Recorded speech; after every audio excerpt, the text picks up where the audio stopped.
Amos, chapitre 8. Le Seigneur, l'Éternel, m'envoya cette vision. Voici, c'était une corbeille de fruits. Il dit, « Que vois-tu, Amos ?» Je répondis, « Une corbeille de fruits. » Et l'Éternel me dit, « La fin est venue pour mon peuple d'Israël. Je ne lui pardonnerai plus. » En ce jour-là, les champs du palais seront des gémissements, dit le Seigneur, l'Éternel. On jettera partout en silence une multitude de cadavres. Écoutez ceci, vous qui dévorez l'indigent et qui ruinez les malheureux du pays.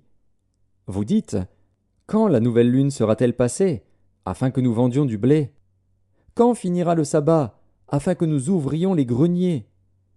Nous diminuerons l'épha, nous augmenterons le prix, nous falsifierons les balances pour tromper.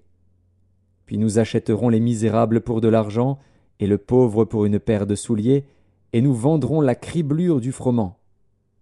L'Éternel l'a juré par la gloire de Jacob, je n'oublierai jamais aucune de leurs œuvres.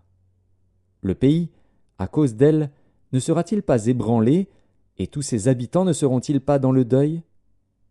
Le pays montera tout entier comme le fleuve, il se soulèvera et s'affaissera comme le fleuve d'Égypte.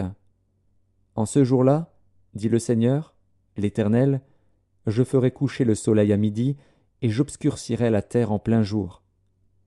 Je changerai vos fêtes en deuil, et tous vos chants en lamentation, je couvrirai de sacs tous les reins, et je rendrai chauves toutes les têtes.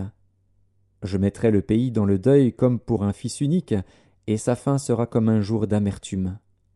Voici, les jours viennent, dit le Seigneur, l'Éternel, où j'enverrai la famine dans le pays, non pas la disette du pain et la soif de l'eau, mais la faim et la soif d'entendre les paroles de l'Éternel. Ils seront alors errants d'une mer à l'autre, du septentrion à l'orient, ils iront çà et là pour chercher la parole de l'Éternel, et ils ne la trouveront pas. En ce jour, les belles jeunes filles et les jeunes hommes mourront de soif. Ils jurent par le péché de Samarie, et ils disent, « Vive ton Dieu, Dan! Vive la voix de Beër-Shéba !» Mais ils tomberont et ne se relèveront plus.